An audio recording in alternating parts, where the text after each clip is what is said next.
अस्सलाम वालेकुम, मैं हूं मुनीज़ जहांगीर और आप देख रहे हैं प्रोग्राम स्पॉटलाइट। आज भी इमरान खान के खिलाफ 190 मिलियन पाउंड केस का फैसला तीसरी दफ़ा भी सुनाया ना जा सका। ये फैसला 23 दिसंबर को सुनाया जाना था, लेकिन अदालत ने फैसला 6 जनवरी तक मुलतवी कर दिया था। 6 जनवरी को फैसला तीसरी दफ़ा मुलतवी करते हुए 13 जनवरी यानी आज का दिन मुकर्रर किया गया था, लेकिन आज भी फैसला 17 जनवरी तक मुलतवी कर दिया गया है। आज से पहले फैसला मुलतवी होने की एक वजह जज नासिर जावेद राना का छुट्टियों पर होना था, लेकिन आज जज जो है वो कमरा अदालत में मौजूद थे, लेकिन इमरान खान या इनके वकला पेश नहीं हुए। इमरान खान की जानिब से कहा गया कि जब तक मेरी फैमिली या वकला में से कोई नहीं आ जाता तो तब तक मैं कमरा अदालत में नहीं आऊँगा। जज नासिर जावेद राना का कहना था, मैं 2 घंटे से कमरा अदालत में इंतज़ार कर रहा हूँ लेकिन कोई नहीं आया। फैसला सुनाने के लिए मुल्ज़िमान को एक और मौका दे रहा हूँ। अब केस का फैसला 17 जनवरी को सुनाया जाएगा। जबकि बैरिस्टर गौहर का कहना था कि अदालत ने फैसला खुद से मुलतवी किया। आज के दिन फैसला अनाउंस न करना, मैं ये आपको कहूँ, हमारे तरफ से नहीं है। हम बिल्कुल तैयार हो के इस नीयत से आए थे कि आज फैसला सुनाया जाएगा, लेकिन ये फैसला जज साहब ने अपनी मर्जी से डेट डाल करके आगे मौखर किया है। किसी भी डील का नतीजा नहीं है ये। अब इसका जवाब पाकिस्तान मुस्लिम लीग नून के तलाल चौधरी साहब ने कुछ यूं दिया। ये डील का तासर कौन दे रहा है? ये खुद देते हैं। किसने कहा है कि नथिया गली के रेस्ट हाउस साफ हुए? हुकूमत में किसी ने कहा? किसने कहा है कि जी बनी गाला शिफ्ट करने लगे? खुद कहते हैं, खुद डील का तासर देते हैं, क्योंकि ये सामना नहीं कर सकते। 190 मिलियन पाउंड केस के अलावा तहरीकें इंतज़ार सुप्रीम कोर्ट की तरफ भी लगी हुई हैं, जहां पर आईनी बेंच सिविलियंस के मिलिट्री ट्रायल के केस की रोज समाअत कर रहा है। 7 रुकनी बेंच वजारत दफा के वकील ख्वाजा हारिस से सख्त सवालात कर रहा है। आज जस्टिस मनरो खेल ने रिमार्क्स दिए कि आर्मी एक्ट के मुताबिक तमाम जुराइम का इतलाक फौजी अफसरान पर होगा। ख्वाजा हारिस ने कहा कि सिविलियंस का ट्रायल आर्मी एक्ट की सेक्शन 31 डी के तहत होता है और आइन भी फौजी अदालतों को तस्लीम करता है। जस्टिस मुसर्रत हलाली ने कहा कि आइन तो बहुत से ट्राइब्यूनल्स की भी तौसीक करता है, देखना सिर्फ ये है कि कौन से केसेस कहाँ और कैसे सुने जा सकते हैं। मसला यहाँ प्रोसीजर का है कि ट्रायल कौन करेगा। जस्टिस मंदोखेल ने सवाल किया कि क्या सिविलियंस का मिलिट्री ट्रायल कोर्ट मार्शल कहलाता है। ख्वाजा हारिस ने जवाब दिया कि मिलिट्री कोर्ट्स में कोर्ट मार्शल ही होता है। जस्टिस मुसर्रत हलाली ने सवाल किया कि अगर कोई आर्मी अफसर आइन को मुअत्तल करता है तो क्या सज़ा होती है? आर्मी एक्ट में क्या आइन मुअत्तल करने की सज़ा है? इस पर ख्वाजा हारिस ने जवाब दिया, आइन के आर्टिकल 6 में आइन को मुअत्तल करने की सज़ा है। आइन का आर्टिकल 6 हर कानून पर फौकियत रखता है। आर्मी एक्ट में हल्फ की खिलाफ वर्जी की सज़ा है। जस्टिस जमाल मंदोखेल ने कहा कि अगर मिलिट्री ट्रायल में कानून शहादत की खिलाफ वर्जी हो तो क्या होगा? जस्टिस हसन अजहर ने इस हवाले से मज़ीद सवाल किया कि हमें कैसे पता चलेगा कि कानून शहादत की खिलाफ वर्जी हुई है या नहीं, क्योंकि हमने तो फैसला देखा ही नहीं। उन्होंने मज़ीद पूछा कि क्या हम मिलिट्री कोर्ट्स के ट्रायल का रिकॉर्ड देख सकते हैं? इस पर ख्वाजा हारिस ने जवाब दिया कि सुप्रीम कोर्ट के फैसले मौजूद हैं कि कानूनी तकाज़े पूरे ना हों तो आला अदलिया मिलिट्री कोर्ट्स के फैसलों का जायज़ा ले सकती है। जस्टिस हसन अजहर रिजवी ने कहा कि हम देखना चाहते हैं मिलिट्री ट्रायल में शवाहिद का मेयार क्या था। कोर्ट मार्शल में क्या गवाहान पर जरा की इजाज़त थी? क्या दिफा में गवाह पेश करने का हक दिया गया था? इस पर ख्वाजा हारिस ने जवाब दिया कि सुप्रीम कोर्ट अपील में ट्रायल नहीं देख सकती। इस पर जस्टिस हसन अजहर ने कहा कि फिर भी हम जायज़ा तो ले सकते हैं ना। ख्वाजा हारिस ने जवाब दिया, एहतराम के साथ कहना चाहता हूँ, आप केस के मेरिट्स पर नहीं जा सकते। जस्टिस जमाल खान मंदोखेल ने कहा कि ऑफिशियल सीक्रेट एक्ट के तहत पहले सिविलियन अदालतों में ट्रायल चलता था। जस्टिस हसन अजहर ने कहा कि ऑफिशियल सीक्रेट एक्ट में तरमीम अगस्त 2023 में हुई। ये वाक़या मई 2023 का है। क्या कानून का इतलाक माजी से किया जा सकता है? इस पर वजारत दफा के वकील ने कहा कि जी, एक्ट में तरमीम का इतलाक माजी से किया गया। इसके बाद अदालत ने ख्वाजा हारिस को कहा कि वो कल तक अपने दलाइल मुकम्मल करें और अदालत को ये भी बताएं कि कौन से मुकदमात फौजी अदालतों को मुंतकिल हुए और क्यों हुए। आज अदालत ने बड़े अहम सवाल पूछे कि क्या मिलिट्री कोर्ट्स में ट्रायल का मेयार जो है वो क्या होता है और सिविल अदालतों और मिलिट्री कोर्ट्स के दायरे इख्तियार का तायुन कैसे होगा। जबकि आज स्पीकर ने मुज़ाकराती कमेटी का तीसरा इजलास जो है वो भी तलब कर लिया है, और क्या इस इजलास में जुडिशल कमीशन पर इत्तेफाक राय हो सकेगा या नहीं, इस हवाले से बात करने के लिए हमने दावत दी है सेनेटर अली ज़फ़र साहब को। सीनियर वकील हैं और रहनुमा हैं तहरीक इंसाफ के। आपका बहुत शुक्रिया, आपने हमें ज्वाइन किया। राना एहसान अफजल साहब हमें ज्वाइन करें, वज़ीर आज़म पाकिस्तान के कोऑर्डिनेटर हैं और रहनुमा हैं पाकिस्तान मुस्लिम लीग नून के। सबसे पहले अली ज़फ़र साहब, आपकी जानिब, आप सीनियर वकील भी हैं, आज इमरान खान साहब जो हैं वो कमरा अदालत में पेश ही नहीं हुए। क्या ये आपकी स्ट्रैटेजी थी? आप चाहते हैं कि ये केस जो है वो मुलतवी होता जाए? क्या वो एक्सपेक्ट करें कि वो कन्विक्ट हो जाएंगे अल-कादिर ट्रस्ट में? देखिए, मैं इसके बरक्स जो आपको बताना चाहूँगा वो एक आई विटनेस अकाउंट बताना चाहूँगा, क्योंकि मेरी मुलाकात इमरान खान साहब के साथ होती रही है पिछले हफ्तों में, और लेटेस्ट 3-4 दिन पहले भी हुई।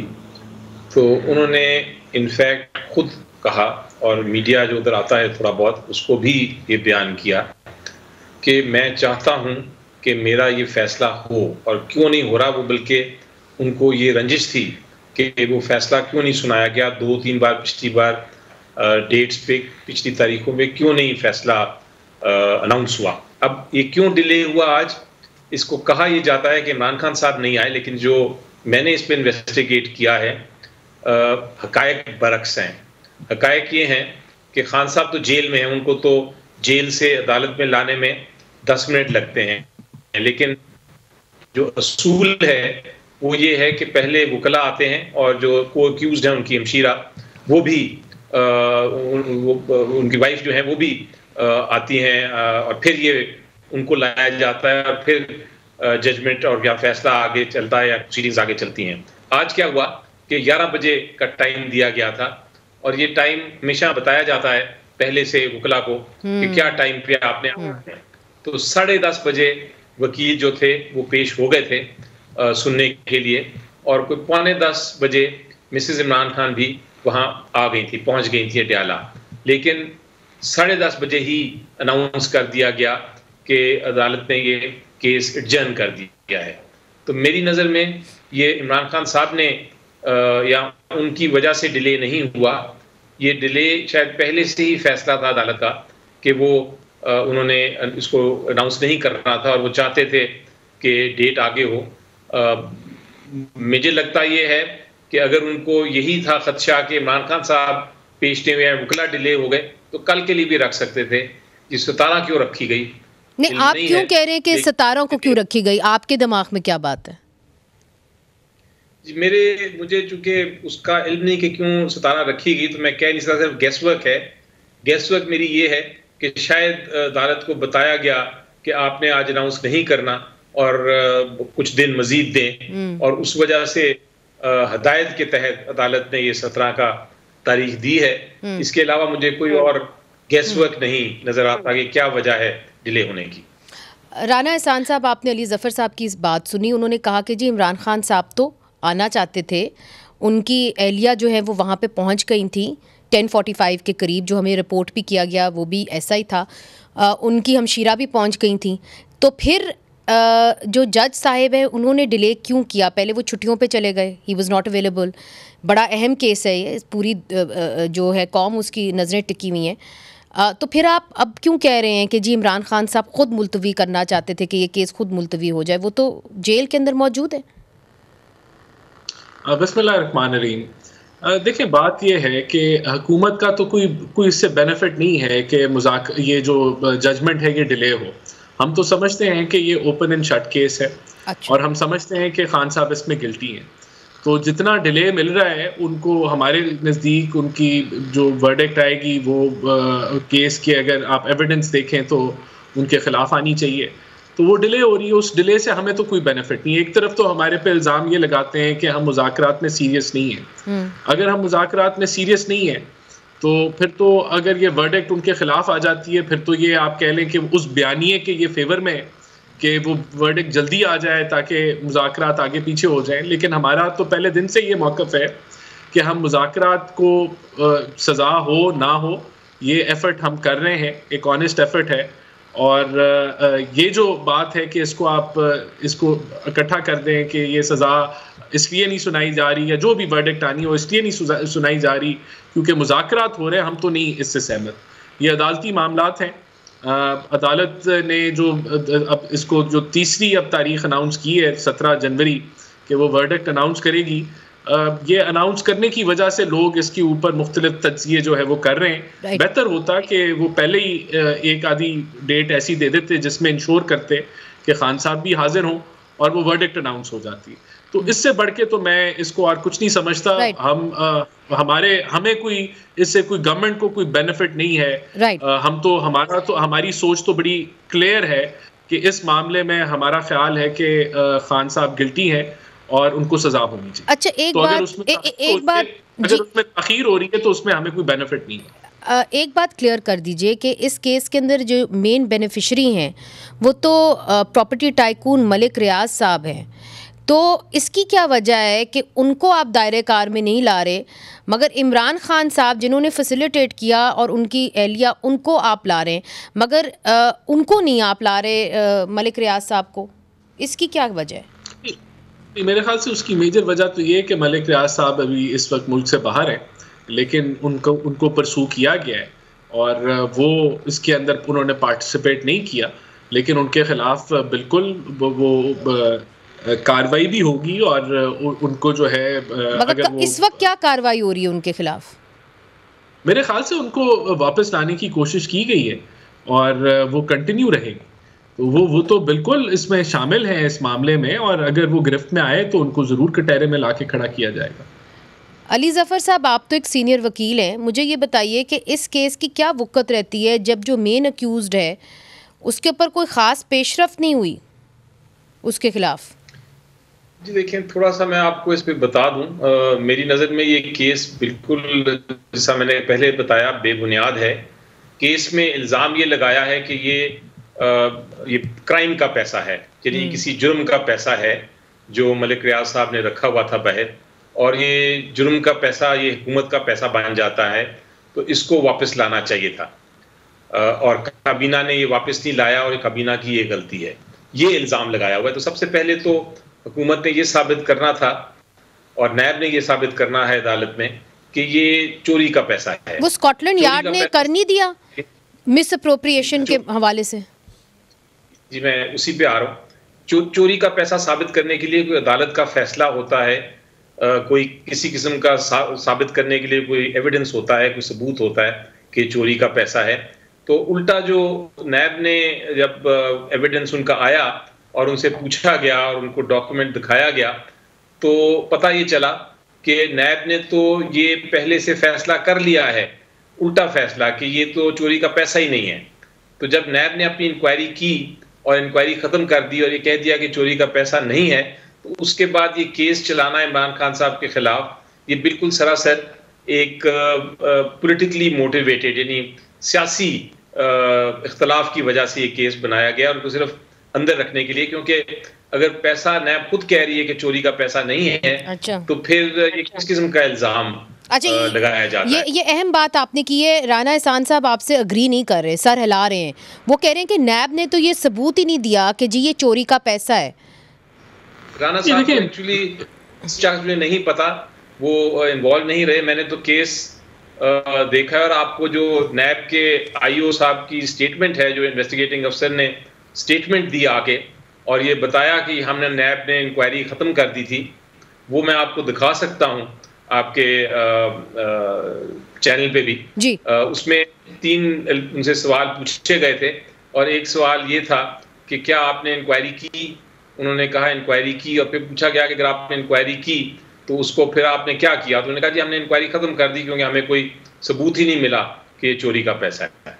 तो ये है। मगर इसके ऊपर चूंकि राना एहसान साहब कोऑर्डिनेटर है वज़ीर आज़म के, तो उनको कुछ तो पता है इसके इस हवाले से। जी राना साहब, देखिए इसमें बड़ी क्लियर कट ये बात है कि ये इल्लीगल मनी था, तभी ये नेशनल क्राइम एजेंसी ने उसको वापस किया पाकिस्तान को। और उन्होंने वो कह रहे हैं नैब ने कहा कि ये लीगल है ही नहीं। नहीं, उन्होंने नैब ने चोरी का साबित नहीं कर सके, लेकिन ये तो ऑलरेडी पकड़ साबित हो गया था ना। यूके की एजेंसी ने उसको इलीगल मनी डिक्लेयर करके तभी वापस किया ना, वरना तो वो कभी वापस ही ना करते। तो ये तो साबित होने वाली इसमें कोई मामला ही नहीं है कि जिसको साबित करना था। ये तो पैसे हुकूमत को ट्रांसफर कर दिए गए थे, लेकिन हुकूमत ने उसको अपने खजाने में नहीं डाला।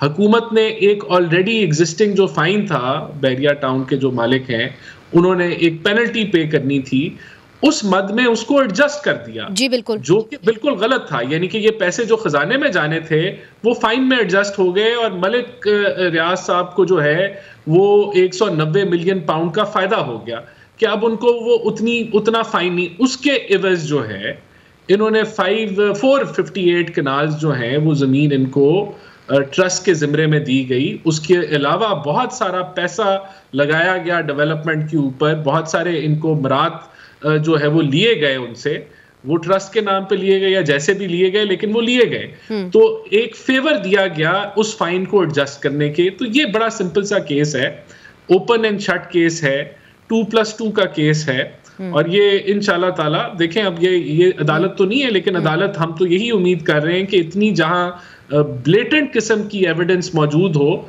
वहां उनको जो है वो सजा होनी चाहिए। चले, मगर इसके ऊपर वो ये भी कह रहे हैं कि जी एक दफ़ा सज़ा हो जाएगी तो उन्होंने उम्मीद लगाई हुई है कि जी हायर कोर्ट्स में जाके उनको कोई रिलीफ मिलेगी, मगर अभी तैनाती हो रही है जजेस की और उनको एलिवेट किया जा रहा है। जो सेशन जजेस हैं उनको एलिवेट किया जा रहा है हाई कोर्ट के अंदर।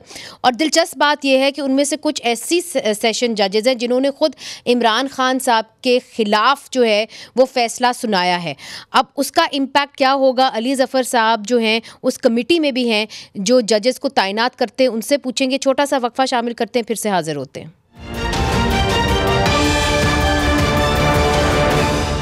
वेलकम बैक नाजरीन। अली ज़फ़र साहब, ब्रेक से पहले जो राना एहसान साहब बात कर रहे थे वो ये है कि अल कादिर ट्रस्ट के अंदर इमरान खान साहब को सज़ा हो सकती है। अगर सज़ा हो जाती है तो ये मामला फिर हाई कोर्ट्स में जाता है। इमरान खान साहब कह चुके हैं कि जी मुझे हाई कोर्ट से ज़्यादा उम्मीद है, मगर अब हाई कोर्ट्स के अंदर तकर्री हो रही है उन जजेस की जो आपके लीडर के ख़िलाफ़, इमरान खान के ख़िलाफ़ फ़ैसला दे चुके हैं, जिस तरह शाहरुख अर्जुमंद है। आप उस कमेटी के अंदर भी हैं, आपका क्या उम्मीद है आपकी हाई कोर्ट्स से? थोड़ी सी पहले क्लैरिफिकेशन कर दूं मैं। अगर ये चोरी का पैसा था तो हमारी हुकूमत तो चले गई थी, पीटीआई की हुकूमत। उसके बाद शहबाज शरीफ साहब की हुकूमत आई, फिर इंटरिम हुकूमत आई, फिर अब फिर दोबारा शहबाज शरीफ साहब की हुकूमत है। तो क्यों नहीं उन्होंने फिर इसको गबन कर दिया, इस पैसे को, या इसको कन्फिस्केट कर दिया, ये कह के कि चोरी का पैसा है। अभी तक नहीं किया, बल्कि आज भी पैसा इधर ही पड़ रहा है। तो ये मेरा ख्याल है वो प्रॉपर्टी टाइकून सब पे हावी हैं। जी, जो भी है, लेकिन क्वेश्चन ये है कि वो इनका ये कहना, ये टारगेट करना सिर्फ इमरान खान साहब को बिल्कुल गलत है। आपने फरमाया कि क्या पोजीशन है जेसीपी की, जो कमीशन है जिसने फैसले करने हैं नए जजेस की, जिसमें एक लिस्ट आई है और लिस्ट में काफी सारे जजों के नॉमिनीज के नाम हैं। तो उसमें कुछ नाम इन्होंने दिए हैं जो कि शायद आए हैं लिस्ट में, जो कि सेशन जजेस हैं जिन्होंने पहले इमरान खान साहब को सजा दे दी थी। उनको भी एलिवेट, उनको फेवर दिया जा रहा है कि आपको एलिवेट करते हैं, लेकिन ये होगा नहीं।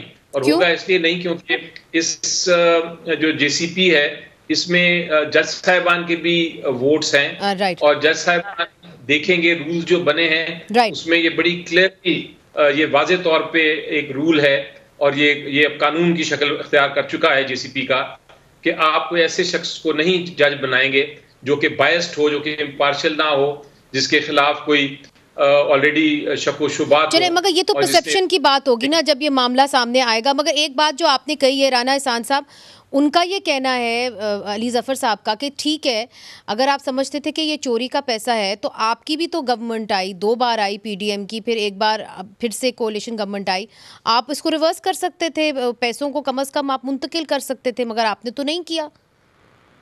आपने भी मलिक रियाज साहब को छूट दी। नहीं, ऐसी कोई बात नहीं है। मैं फिर कुछ फैक्ट्स जो है वो दुरुस्त कर दूं। अगर ये पैसा इलीगल नेशनल क्राइम एजेंसी ने इसको नहीं डिक्लेयर किया था तो फिर तो ये मलिक रियाज साहब को पैसा यूके में वापस मिल जाना चाहिए था। ये पैसा इलीगल था तो ये मलिक रियाज साहब को वापस नहीं मिला, ये पैसा उन्होंने हुकूमत पाकिस्तान को दिया, और अगर ये दुरुस्त फरमा रहे हैं तो फिर उस खत को बंद करके कैबिनेट की अप्रूवल लेने की जरूरत ना पड़ती, क्योंकि ये उसको फाइन के अगेंस्ट एडजस्ट किया जा रहा था। तभी इसको जो कैबिनेट के अंदर पुरअसरार तरीके से लफाफा बंद के अंदर, जो किसी ने ना देखा ना पढ़ा, उनसे अप्रूवल ले ली गई, क्योंकि ये इलीगैलिटी अगर कर रहे थे, उस पैसे को फाइन के अगेंस्ट एडजस्ट कर रहे थे। अब रही बात कि ये पैसा अभी भी एडजस्टेड है, तो ये आप बेफिक्र रहे कि मुझे इसका करंट स्टेटस नहीं पता, लेकिन ये हो ही नहीं सकता कि अब वो पैसा जो है उस फाइन के अगेंस्ट एडजस्टेड रहे, ये वापस खजाने में जाएगा पैसा। वो कब होगा? ऐसा नहीं, मेरे ख्याल से या तो ऑलरेडी हो चुका होगा, मुझे अभी स्टेटस में अपडेट लेके आपको जवाब दे सकता हूं, लेकिन अभी तो खबरें इसकी कोई नहीं है। और अगर नहीं हुआ तो ये नहीं हो सकता कि वो पैसा अब जो है वो मलिक रियाज साहब के पास ही एडजस्टेड रहे, ये बहुत बड़ा मफरूज है। अच्छा, नहीं हो। अच्छा, एक चीज़ मैं आपसे पूछना चाहूँगी, वो ये है कि काबीना का क्या फैसला होगा। उन्होंने कहा है कि जी आप जितने भी प्रिजनर्स हैं उनको छोड़ दें, उसके ऊपर आपने कहा कि जी हमारे तो वो तो अदालतें छोड़ेंगी या मिलिट्री कोर्ट छोड़ेंगे, हम नहीं छोड़ सकते, वो तो बात अलग हो गई। मगर जुडिशल कमीशन तो आप फिर भी बना सकते हैं, इसके ऊपर वज़ीर आज़म क्या सोच रहे हैं और काबीना क्या सोच रही है? देखिए, ये जब मुशावरती कमेटी के पास ये चार्टर ऑफ डिमांड्स आएंगी तो तब हम अपनी इंटरनल थिंकिंग देख के इस पर जवाब देंगे। इशू क्या है? इशू ये है कि अगर 9 मई की बात करें तो अब तो बहुत सारी जो अदालतें हैं वो तो सजाएं भी सुना चुकी हैं, और बहुत सारी जो है वो केसेस 90% अपनी कंप्लीशन की तरफ बढ़ चुके हैं, और सिर्फ अब फाइनल फैसलों की तरफ आने। तो इस स्टेज पे क्या जुडिशल कमीशन की कोई सेंस बनती है? क्या जुडिशल कमीशन एज एविडेंस जो है वो अदालतों में सबमिट किया जा सकता है? उसकी रिपोर्ट नहीं की जा सकती। अदालतों ने तो अपनी इंडिपेंडेंट जो है वो एविडेंस को मॉनिटर करके उसको देख के जो है वो जजमेंट सुनाती है। तो ये सारे वो सवालात हैं जिनके ऊपर डिबेट होगी कि अगर मिसाल के तौर पे इनका मुतालबा मान भी लिया जाता है तो क्या वो हर सूरत में पीटीआई जो है वो उसको मानेगी? तो ये सारी वो चीज़ें जो अभी डिबेट चलेगी, अभी ये स्टार्ट होगी जब ये तहरीरी तौर पे डिमांड्स आएंगी और तीसरी नशिस्त जब होगी। अली ज़फ़र साहब, आपने तो डिमांड्स ज़बानी रखी, अभी तक आपने लिख के इनको नहीं दी, मगर कुछ तो ऐसा लग रहा है कि पेशरफ्त हो रही है। आज ही खबर ये आई है कि प्रोडक्शन ऑर्डर्स जो हैं एजाज चौधरी साहब के, जो आपके साथ सेनेट के अंदर हैं, वो जारी हो गए हैं। तो बर्फ़ कहीं ना कहीं तो पिघल रही है, या हम गलत हैं? जहाँ तक प्रोडक्शन ऑर्डर का ताल्लुक है, ये बड़ी देर से हम कोशिश कर रहे हैं, और चेयरमैन साहब का ये एक जो सेनेट के चेयरमैन हैं उनकी जिम्मेदारी थी कि वो प्रोडक्शन ऑर्डर करें। इससे पहले भी एक डिप्टी चेयरमैन जब थे और वो चेयरमैन बने टेम्परेरीली, तो उन्होंने भी एक प्रोडक्शन ऑर्डर पेश किया था, लेकिन उसकी इम्प्लीमेंटेशन नहीं हुई। यही रिक्वेस्ट हमने दोबारा चेयरमैन साहब को की कि आपकी जिम्मेदारी है, आईनी जिम्मेदारी है, कानून के मुताबिक आप को मंगवाना चाहिए, बुलाना चाहिए, उनका प्रोडक्शन ऑर्डर जारी करना चाहिए। तो उन्होंने फिर अपनी जिम्मेदारी पूरी करते हुए ये ऑर्डर आज पास कर दिया है। तो वो तो अपना सेनेट का एक इंटरनल मामला है। अच्छा। और वो कंसेशन नहीं, कोई किसी किस्म का कंसेशन नहीं मैं इसको कहूँगा, इसको बल्कि कहूँगा एक कानून के मुताबिक वो बात हुई है। तो बड़ा क्लैरिटी है। देखें, जो इनका ये कहना है कि कमीशन जो डिमांड है ये गलत डिमांड है, इसका क्या फायदा होगा, ऐसी बात नहीं है। मेरा ख्याल है बड़ी रीजनेबल, बहुत अच्छी उम्दा डिमांड है, और इसमें ये हुकूमत के इख्तियार में है कि वो कमीशन बनाए। वो कहते हैं कि आप कमीशन का जो स्ट्रक्चर होगा उस पर आप रजामंद होंगे कि नहीं, वो भी उनको नहीं पता, चूँकि आपने जुडिशल कमीशन कह दिया ना, उसके अंदर उसके TORs नहीं बने कि किस किस्म का जुडिशल कमीशन होगा। 3 जज होंगे, 5 जज होंगे, सीनियर मोस्ट तो आपने कह दिया, मगर 3 होंगे, 5 होंगे, उसके ऊपर भी तो एक फैसला होगा ना। हुकूमत अगर क्लैरिटी है इसमें, तो हमारा एक आज़ाद कमीशन, एक जुडिशल कमीशन का जो डिमांड है वो पता चल जाएगा, उसकी बेंच की कॉन्स्टिट्यूशन क्या होती है। तो हुकूमत का इख्तियार है। हम तो इनको कह रहे हैं कि आप एक जुडिशल कमीशन बनाएं जो कि जुडिशरी के नीचे हो, एग्जिस्टिंग सिटिंग जज हों, और वो फैसला करें। बट सर, रेड लाइन क्या है? एग्जिस्टिंग सिटिंग जज 5 हो, 3 हो, क्या आपको एक्सेप्टेबल होगा? देखिए, मेरी नजर में तो सीनियर मोस्ट जज अकेले भी फैसला कर सकते हैं, इसमें कोई इतना रॉकेट साइंस तो नहीं है। अच्छा, आपने काफ़ी फ्लेक्सिबल बात की है कि जी ये जो जुडिशल कमीशन है उसका नेचर क्या होगा, उसके पैरामीटर्स क्या होंगे। इस पे राना एहसान साहब से पूछेंगे कि क्या ये इनको एक्सेप्टेबल होंगे ये नुक्ते। वक्फा लेते, वक्फे के बाद हाजिर होते हैं। वेलकम बैक नाजरीन। राना एहसान साहब, आपने अली ज़फ़र साहब की बात सुनी। ब्रेक से पहले उन्होंने कहा कि जो जुडिशल कमीशन की हमने एक कंडीशन रखी है, अब हम उसके ऊपर बहुत फ्लेक्सिबल हैं। हम तो ये भी इस पे भी आमादा हो जाएंगे कि आप सीनियर मोस्ट एक जज के ऊपर मबनी जुडिशल कमीशन बना दें। तो अगर इससे मामला आगे बढ़ सकते हैं और ये जो तसादुम की एक फ़िज़ा बनी हुई है उसके ऊपर काबू पा सकती है हुकूमत, तो क्या आप समझते हैं कि ये आपको काबिल कबूल होगा? देखिए, ये तो जो कमेटी के मेंबर्स हैं उसमें दीगर जमातें शामिल हैं, उनका पॉइंट ऑफ व्यू भी आएगा। TORs जिस तरह आपने जिक्र किया वो डिफ़ाइन होने की ज़रूरत है, उस पर एग्रीमेंट होने की ज़रूरत है।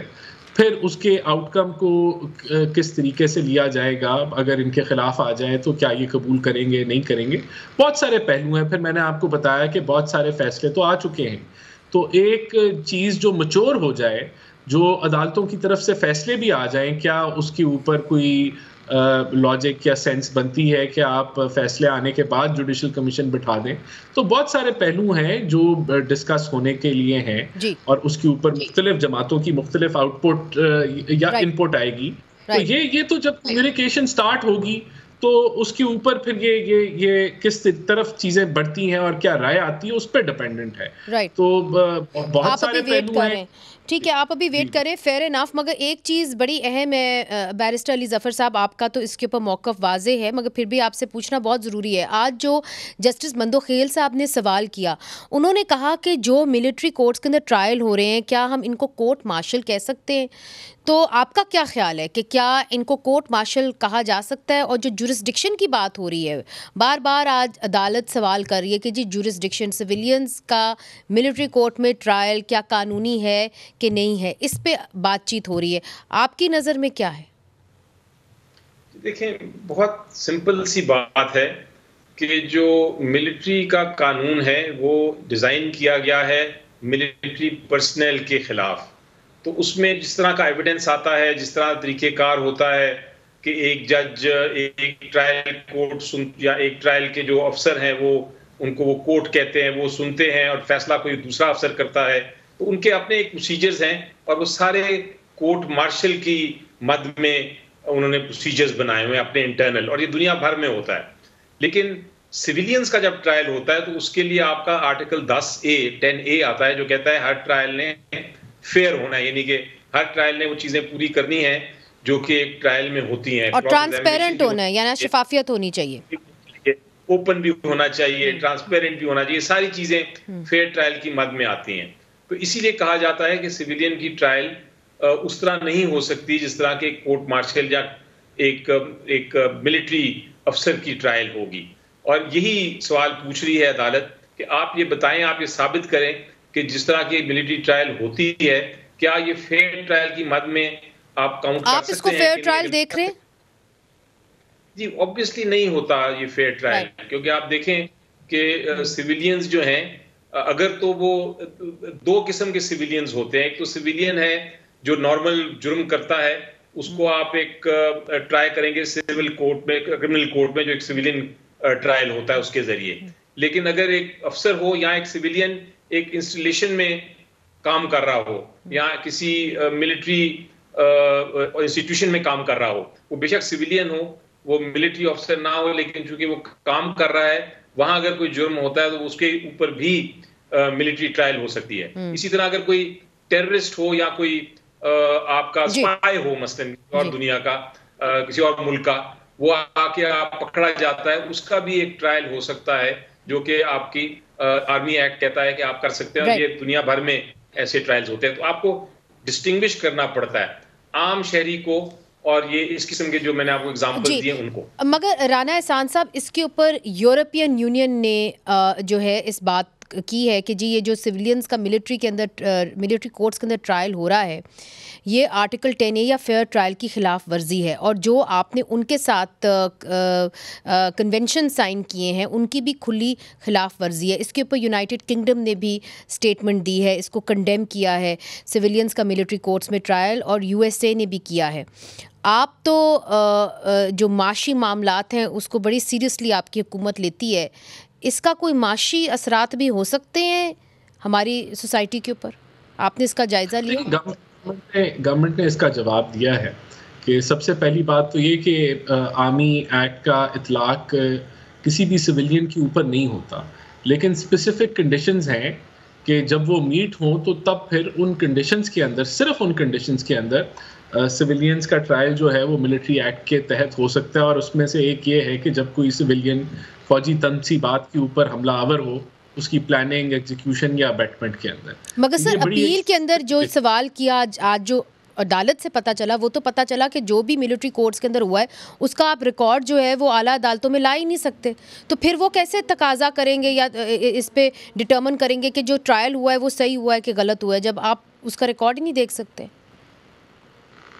देखें, ये तो अब सुप्रीम कोर्ट में डिबेट चल रही है और देखते हैं सुप्रीम कोर्ट उसको कैसे सेटल करता है, लेकिन राइट ऑफ अपील तो एग्जिस्ट करता है, और वो राइट ऑफ अपील जो है वो पहले आप मिलिट्री कोर्ट्स के विदिन आप वो करते हैं और फिर आप उसको हाई कोर्ट में भी जा सकते हैं अपील में। तो मुझे नहीं समझ इस चीज़ की कि अगर आपके पास कोई रिटन ऑर्डर नहीं होगा तो फिर आप किस चीज़ पे अपील करेंगे। तो डेफिनेटली आई एम अज्यूमिंग, मुझे correct me if I am wrong, कि रिटन ऑर्डर आएगा और फिर रिटर्न ऑर्डर नहीं है, किसी के पास रिटर्न ऑर्डर नहीं है। मेरा ख्याल है अली जफर साहब को शायद बेहतर पता हो, मगर रिटर्न ऑर्डर इस वक्त किसी के पास ये मुझे, क्योंकि मैं लॉयर नहीं हूं, तो फिर आप किस तरीके से आप हाई कोर्ट के अंदर अपील करेंगे अगर रिटर्न ऑर्डर ना हो? राइट, कंक्लूडिंग रिमार्क्स मेरा ख्याल है अली जफर साहब से, क्योंकि ये तो जो केस है ये तो एक तरह से ऊपर से आया, नीचे से तो आया ही नहीं है। सो अली जफर साहब, अगर रिटर्न ऑर्डर नहीं है तो फिर कैसे अपील करते हैं लोग? यही सवाल अदालत भी पूछ रही है, क्योंकि जो मिलिट्री वो ये एक ऑर्डर होता है, जिस तरह एक ऑर्डर दिया जाता है कि आपको हम सजा देते हैं, लेकिन वो उसकी वजह क्या है, उसका एविडेंस क्या है, किस चीज की वजह से सजा मिल रही है, वो सारी डिटेल्स नहीं होती उस ऑर्डर में। इसलिए पूछ रही थी अदालत कि आप ये बताएं, हम किस तरह बता सकते हैं कि ये फैसला सही है या गलत है। तो इसलिए ये एक बड़ा मेजर इशू है जो कि अदालत ने सही तरीके पे उसको पॉइंट किया है, और उसका मेरा ख्याल है जवाब नहीं दे सकी जो हुकूमत है। जी, बहुत बहुत शुक्रिया अली ज़फ़र साहब, आपने हमें ज्वाइन किया। राना एहसान अफजल साहब, आपका भी बहुत शुक्रिया, आपने हमें ज्वाइन किया। नाजरीन, इस वक्त तो ऐसा ही लग रहा है कि बर्फ़ जो है वो अपोजिशन और हुकूमत के दरमियान अभी नहीं पिघली, अभी मुज़ाकरात जो हैं वो जारी हैं। क्या मुज़ाकरात जो हैं वो इस बर्फ़ को पिघला सकेंगे? एक जो तसादुम की सूरत हाल है वो तो नहीं रही, मगर एक डेडलॉक अभी भी मुकर्रर है, और मिलिट्री कोर्ट्स के मामले के ऊपर भी हमारी नज़र रहेगी। ये एक बड़ा अहम केस है और इसका इतलाक़ जो है वो कई सालों तक हमारी माशरे के ऊपर रहेगा। मुनीज़ जहांगीर को इजाज़त दीजिए, खुदा हाफ़िज़।